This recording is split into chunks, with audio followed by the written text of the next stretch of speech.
Amados hermanos, muy buenas noches, un sábado feliz y bendecido.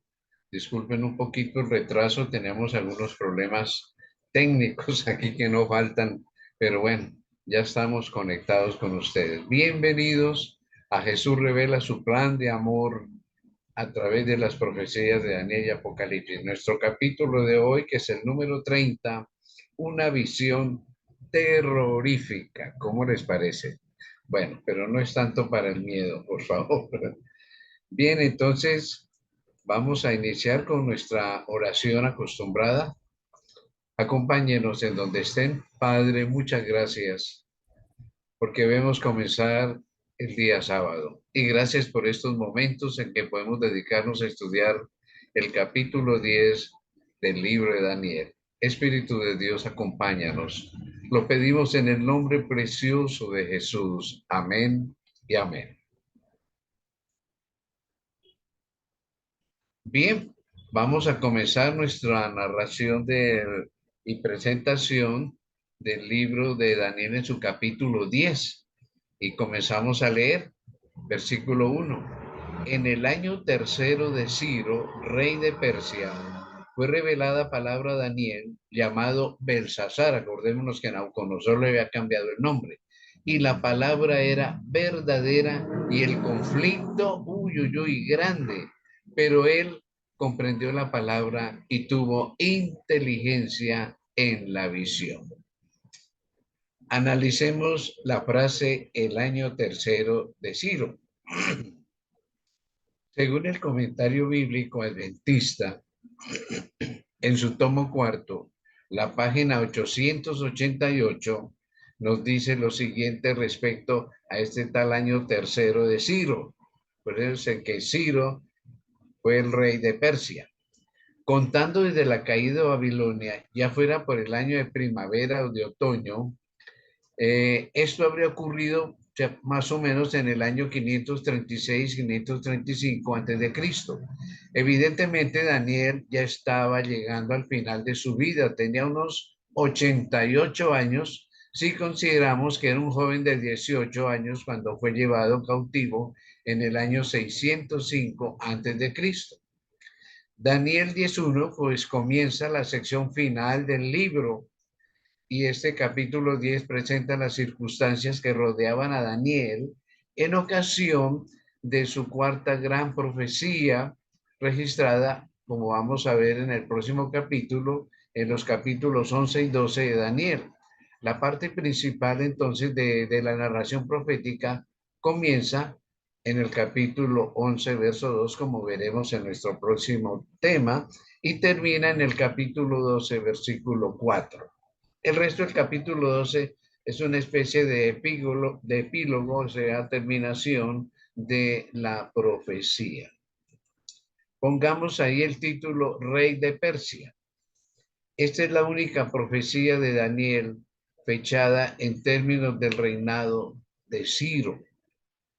Aquí se da a Ciro, el persa, el título de rey de Persia, lo que parecería implicar que todo el imperio era gobernado por los persas, en contraste con el título más limitado de rey sobre el reino de los caldeos, que se le da a Darío en el capítulo 9, versículo 1 que ya estudiamos.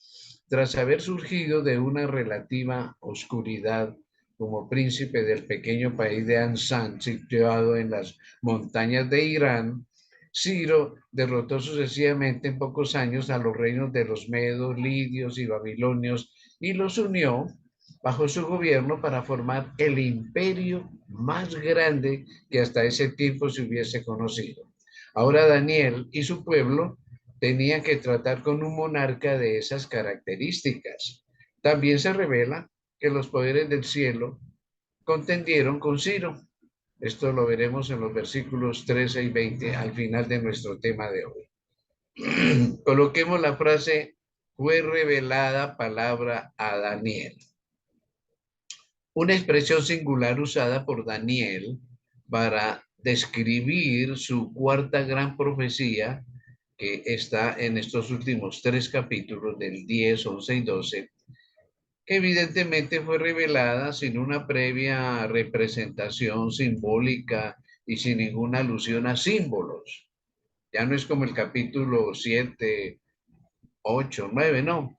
La palabra mará, visión, de los versículos 7 al 8 y el verso 16 de este capítulo que estamos estudiando, se refiere sencillamente a la aparición de los dos seres celestiales que visitaron a Daniel y que vamos a ver que están mencionados en los versículos 5 y 6 y 10 al 12 respectivamente, y que ya veremos en este capítulo. Pongamos en pantalla entonces los versículos 2 y 3 del capítulo 10. Dice, en aquellos días yo, Daniel, estuve afligido por espacio de 3 semanas. No comí manjar delicado, ni entró en mi boca carne, ni vino, ni me ungí con ungüento, hasta que se cumplieron las 3 semanas. Una especie de ayuno de 21 días. La palabra afligido dice aquí. Daniel no dice específicamente la causa de su tristeza, pero podemos encontrar un indicio en los acontecimientos que estaban ocurriendo entre los judíos de Palestina en ese tiempo. Evidentemente, lo que ocasionó las 3 semanas de luto, de ayuno de Daniel, pues fue una grave crisis de lo que estaba ocurriendo allá en Jerusalén. Fue probablemente por ese tiempo cuando se levantó la oposición de los samaritanos contra los judíos que acababan de volver del exilio bajo las órdenes o la dirección de Zorobabel, que eso está en Esdras capítulo 4 y también Profetas y Reyes nos habla de eso en las páginas 418. El que los acontecimientos de este capítulo hubieran ocurrido antes o después de que los judíos pusieron la piedra fundamental del templo otra vez, eso lo cuenta Esdras en su capítulo 3, pues depende de las varias interpretaciones que se den a la cronología de este periodo. El periodo de luto de Daniel, de ayuno, parecería haber sido contemporáneo, simultáneo con la grave amenaza de que después de todo no se cumpliese el decreto de Ciro, de que volvieran otra vez a Jerusalén a causa de los falsos informes enviados por los samaritanos a la corte de Persia para tratar de detener la construcción del templo y de las murallas allá en Jerusalén. Veamos entonces que el hecho significativo aquí de que durante esas 3 semanas el ángel estuviera luchando para influir sobre Ciro. Eso es lo que nos dicen los versículos 12 y 13 que ya veremos más adelante. Esto indica que estaba en juego una decisión vital del rey Ciro. Y mientras oraba Daniel en procura de más luz sobre temas que aún no habían sido completamente explicados en las visiones anteriores, sin duda el profeta se entregó a otro periodo de intensa intercesión para que la obra del adversario, del malo, pudiera ser contrarrestada y para que pudieran cumplirse las promesas divinas de restauración en favor de su pueblo escogido. Coloquemos en pantalla esta expresión de Daniel: no comí manjar delicado, ni entró en mi boca carne, ni vino, ni me ungí con ungüento. Durante el periodo de ayuno, Daniel solo participó de los alimentos más sencillos, parece, únicamente lo suficiente para mantener su fuerza, para no morirse realmente. El uso de aceites para suavizar la piel era muy común en ese tiempo entre los pueblos antiguos, especialmente entre los que vivían en países en donde el clima era muy caluroso y seco. Durante su periodo de ayuno y oración, el profeta creyó conveniente abstenerse de ese gasto personal superfluo, de estarse suavizando su piel. Anotemos ahora en pantalla el versículo 4. Y el día 24 del mes primero estaba yo a la orilla del gran río Hiddekel. Este nombre hebreo equivale al nombre acadio Hidiklat y al antiguo persa Tigra, que ha pasado a las lenguas modernas como Tigris. El Tigris es el menor de los dos grandes ríos de la Mesopotamia, Éufrates y Tigris. Se menciona un río del mismo nombre en Génesis 2:14 que dice que salía del Edén, el Hidekel. Sin embargo, en ese pasaje se hace referencia a un río antediluviano y en el diluvio vio cambiar toda esa geografía, por supuesto. No se dice precisamente en qué punto del Tigris ocurrió el acontecimiento que en este capítulo 10 pues se narra. Anotemos el versículo 5, capítulo 10, verso 5. Y dice Daniel, y alcé mis ojos y miré, y he aquí un varón vestido de lino y ceñido sus lomos de oro de Ufax. Un varón, el ser celestial apareció en forma humana. Y lo mismo le ocurrió a Juan, el discípulo amado, cuando escribe el Apocalipsis. Apocalipsis 1:13. La descripción se asemeja mucho a la que da Juan cuando Cristo se reveló. Muy parecida. Sin duda, el mismo ser se le apareció a Daniel. Y eso ya cuando entremos a estudiar Apocalipsis, pues lo vamos a ver muy detenidamente. Anotemos la frase oro de Ufax para saber qué quiere decir eso. Pues no se sabe dónde estaba Ufax. El nombre aparece en el Antiguo Testamento solo en Jeremías 19, en donde se identifica nuevamente a Ufax como rica en oro, pero no dice dónde quedaba. Algunos han sugerido que es el mismo sitio que Ofir, lugar famoso por su oro fino. Por ejemplo, en Primera de Reyes 9:28 se menciona el oro de Ofir. Tal identificación pues no es imposible, puede ser los mismos. Los nombres Ofir y Ufax son similares cuando se los escribe en caracteres hebreos. Ustedes deben recordar, mis hermanos, que en hebreo no habían vocales. Algo muy difícil para traducir. Anotemos lo siguiente, versículo 6. Él describe al personaje y dice, su cuerpo era como de berilo y su rostro parecía un relámpago y sus ojos como antorchas de fuego y sus brazos y sus pies como de color de bronce bruñido y el sonido de sus palabras como el estruendo de una multitud. ¡Ay! Tremendo eso ahí. Pongamos la palabra berilo. Estuve investigando sobre el asunto y resulta que el berilo se presenta en varios colores, pero creo es la esmeralda y sus tonalidades, porque cuando estudiemos Apocalipsis vamos a ver que el color esmeralda, hay un arco iris alrededor del trono y es de varios colores de las tonalidades esmeralda. No es posible que la descripción que él hace este personaje tenga que ver con ese color, el berilo verde. Antorchas de fuego, coloquémoslo, anotémoslo. En Apocalipsis capítulo 1, verso 14, que estas dos circunstancias del capítulo 10 de Daniel, del capítulo 1 de Apocalipsis son muy parecidas. Allá dice, su cabeza y sus cabellos eran blancos como blanca lana, como nieve, sus ojos como llama de fuego, y una manera pues de describir la gloria del personaje. Él no puede encontrar otras palabras sino decir que los ojos son como una llama de fuego por la gloria. Personaje es glorioso. Es muy probable que ese personaje haya sido Jesús. Otra frase, anotémosla. Y sus brazos y sus pies como de color de bronce bruñido. El bronce en la antigüedad con una serie de sebos, porque no habían cremas para brillar, sino una especie de sebos de animales. Era bien pulido y lo transformaban en un metal o en una plancha muy brillante.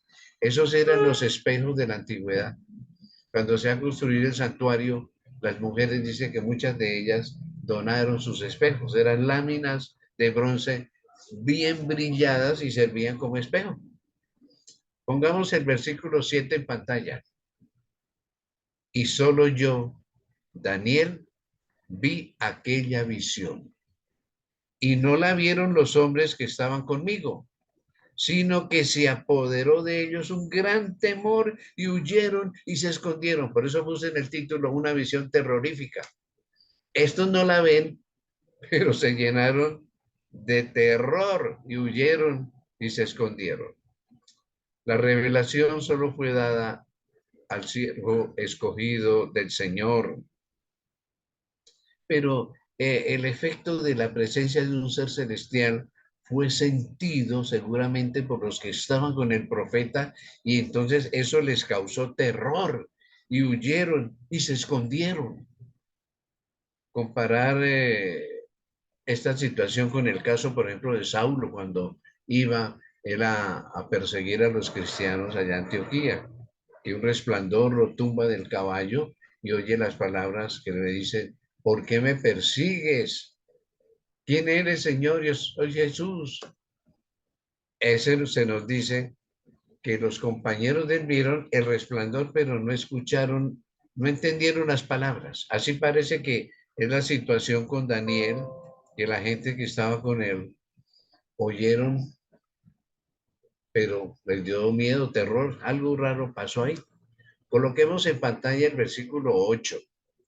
Quedé pues yo solo y vi esta gran visión. Y no quedó fuerza en mí. Antes mi fuerza se cambió en desfallecimiento y no tuve vigor alguno. ¿Cómo sería esa visión? Y claro, en el próximo capítulo 11, Daniel y 12, pues vamos a estar estudiando sobre esa visión. Muy similar a lo que dijo Juan, el discípulo amado, en Apocalipsis 1:17. Es que les pasó más o menos lo mismo. Y dice Apocalipsis 1:17, coloquémoslo. Cuando le vi al personaje, caí como muerto a sus pies. Y él puso su diestra sobre mí, diciéndome: no temas, yo soy el primero y el último. Indudablemente es Jesús. Entonces, es muy similar la situación de Daniel y de Juan cuando escribe el Apocalipsis, ¿ya? Un estudio y claro, no lo podemos hacer aquí ahorita, del estado físico de los profetas arrebatados en visión, señala que por lo general quedaban afectados por la gloria del ángel Gabriel o la presencia misma de Jesucristo, como lo es en este caso. Juan dice que cayó como muerto y Daniel dice que perdió la fuerza y se desfalleció. Tremendo, ¿no? Coloquemos los siguientes dos versículos, el 9 y el 10 en pantalla. Él dice, Daniel: pero oí el sonido de sus palabras, y al oír esas palabras caí sobre mi rostro en un profundo sueño, con mi rostro en tierra. Uy, ¿qué pasó aquí? Y aquí una mano me tocó e hizo que me pusiese sobre mis rodillas y sobre las palmas de mis manos.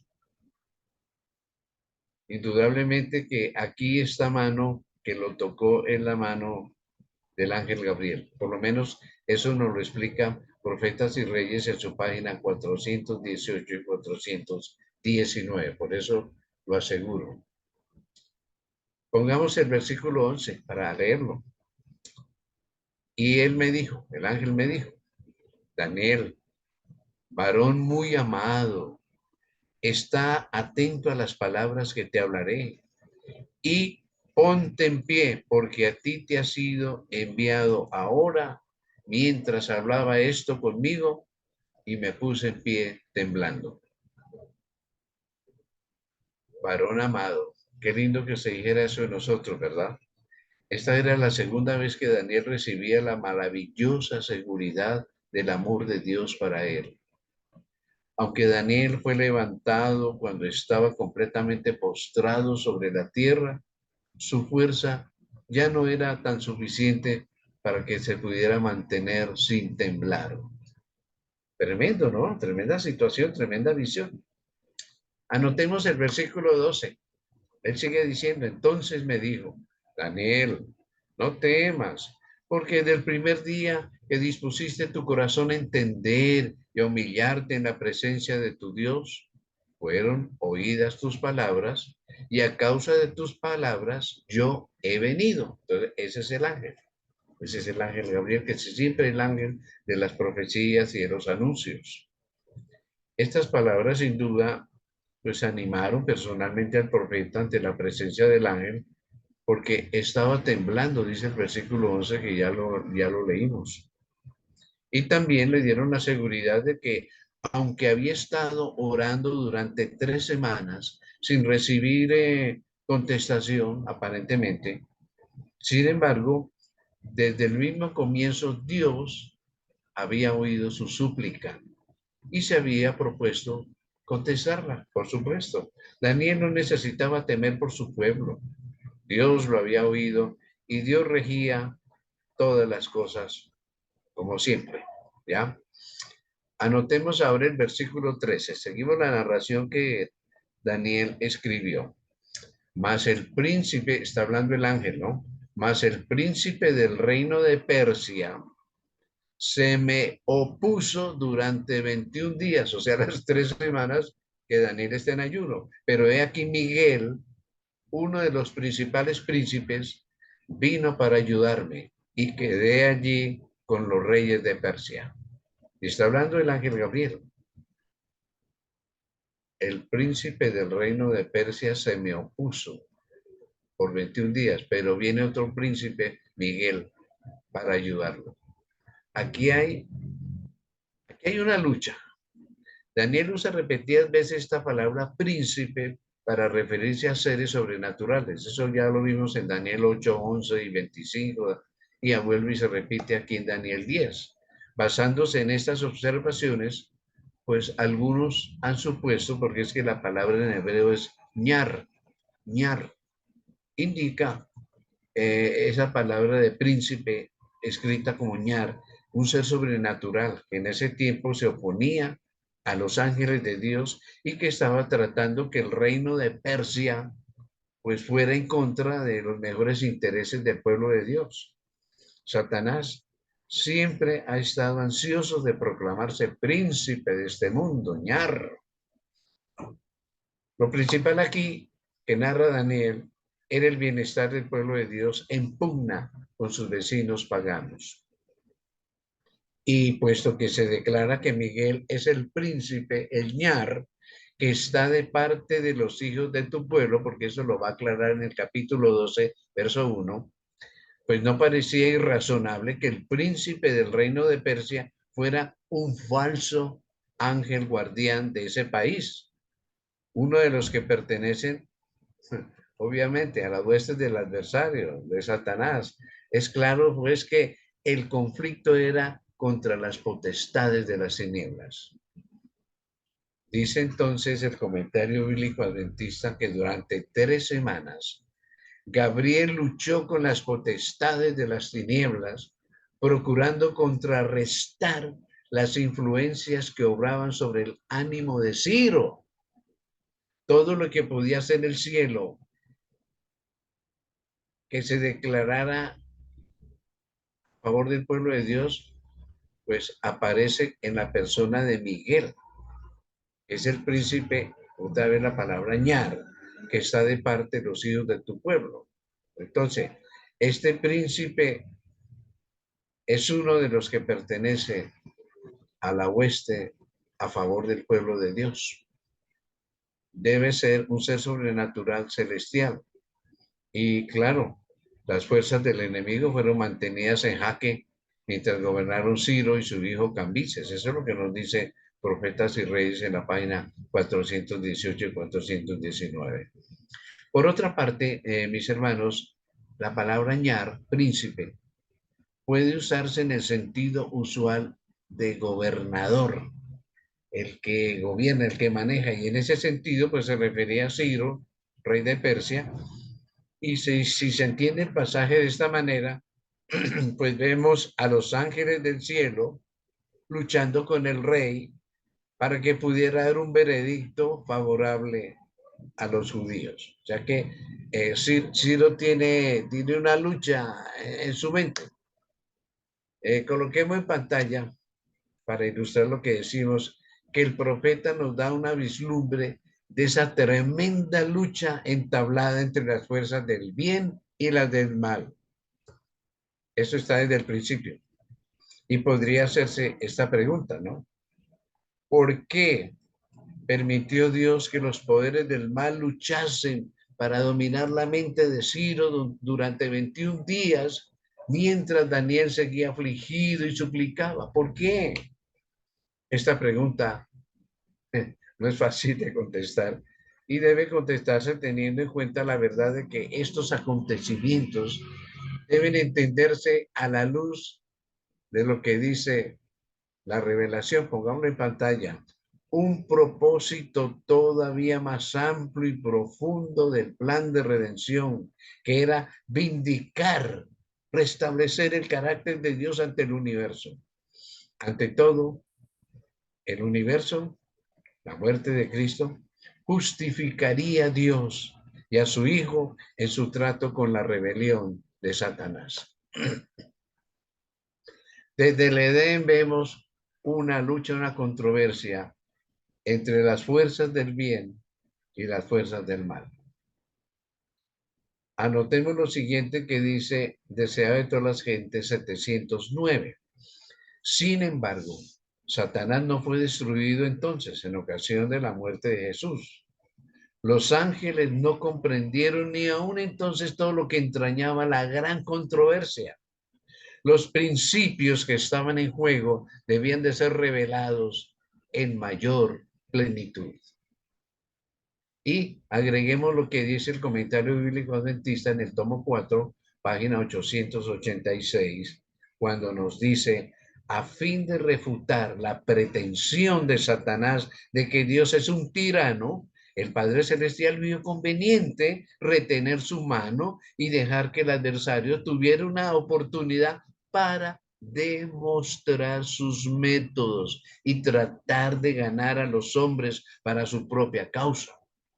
Dios no fuerza la voluntad de los hombres. Concede a Satanás cierto grado de libertad, mientras que Dios, por medio de su Santo Espíritu y de sus ángeles, insta a los hombres a que resistan el mal y sigan el bien.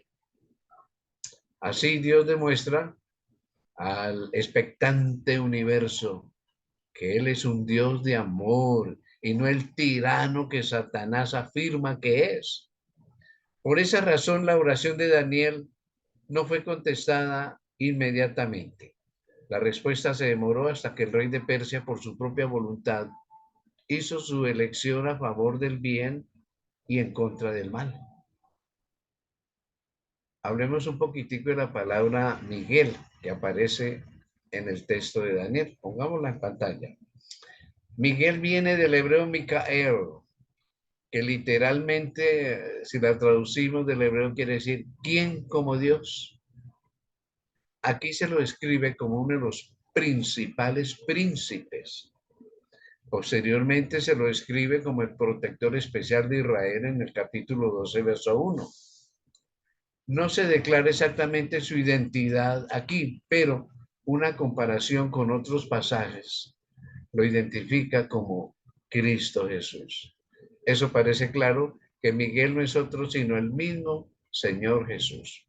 En primeros escritos, página 164, en el deseado de todas las gentes, página 388 a 390, encontramos esta explicación. Miguel, Micael, es Cristo. Ahora, el nombre Miguel solo aparece en la Biblia en pasajes apocalípticos o proféticos, mejor dicho, como aquí en Daniel, como en Judas 9, Apocalipsis 12, 7, en casos cuando Cristo está en conflicto directo con Satanás. El nombre hebreo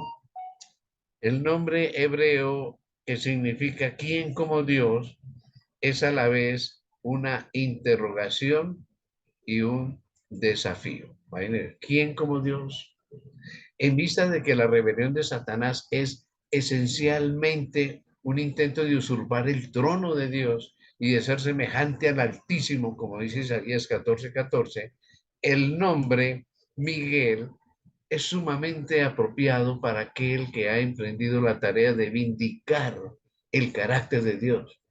¿Quién como Dios? ¿Quién como Cristo? Y refutarle las pretensiones a Satanás. Coloquemos en pantalla lo siguiente. Algunos creen ver otro significado posible en el texto hebreo tal cual está. La lucha que aquí se describe era esencialmente entre los ángeles de Dios y las potestades de las tinieblas que buscaban contrarrestar las influencias que obraban sobre el ánimo y la mente de Ciro. Eso está en Profetas y Reyes, página 418. Cuando entró en la lucha Miguel, el Hijo de Dios, pues los poderes del cielo ganaron la victoria y el maligno se vio obligado a retirarse. Aquí se revela entonces la verdadera filosofía de la historia, mis hermanos. Dios ha fijado la meta final que seguramente ha de alcanzarse. Coloquemos la siguiente ilustración. Mediante su Espíritu Santo, pues Dios obra sobre los corazones de los hombres para que cooperen con Él fin, o con el fin de alcanzar esa meta, la meta del triunfo final, pero la decisión sobre cuál camino ha de elegir cada uno de nosotros, obviamente que es algo que está enteramente en manos de cada uno de nosotros, de cada individuo. Así los acontecimientos de la historia, tenemos que entender que son el resultado de la acción de seres sobrenaturales y del libre albedrío humano. O sea, por eso dice la Biblia, no tenemos lucha contra sangre y carne, sino contra poderes de los aires, potestades de las tinieblas. Tremendo, ¿no? Pero el desenlace final se nos garantiza a nosotros que es de Dios. Es de Dios. En este capítulo, quizá como en ninguna otra parte de las Escrituras, se descorre el velo que separa al cielo de la tierra y se revela esa lucha entre los poderes de la luz y de las tinieblas. Ay, mis hermanos, qué ilustración tenemos nosotros aquí en este capítulo 10. A continuación, entonces, coloquemos nosotros lo que siempre imagino yo que al final de cada tema nos dice el Señor. En el mundo tendréis aflicción, pero confiad, yo he vencido al mundo. Y finalmente tú vencerás también si no te sueltas de mi mano y la mano del Espíritu Santo. Qué hermoso, ¿verdad? Se garantiza un final feliz, pero de la mano del Espíritu Santo. Hermoso. Bien, vamos entonces finalmente a dar gracias a Dios por el tema y después dar oportunidad a preguntas si las hay. Oremos. Gracias por tu revelación, Espíritu Santo, la revelación de tu palabra a través de las profecías de Daniel. Sabemos que hay una lucha desde el comienzo y nosotros estamos del lado de Miguel, el príncipe vencedor. Que nada nos separe de ti. Aumenta nuestra fe y nuestra confianza en tu poder. Lo pedimos en ese nombre, el nombre de Miguel, quien como Dios, Cristo Jesús. Amén y amén. Les invitamos para dentro de 8 días, viernes 7:30, nuestro próximo capítulo. Tremendo, es una profecía impresionante y larga. Los reyes del norte y del sur, la primera parte, porque hay varias partes. Son 2 capítulos, 11 y 12 de Daniel. Están invitados, mis hermanos.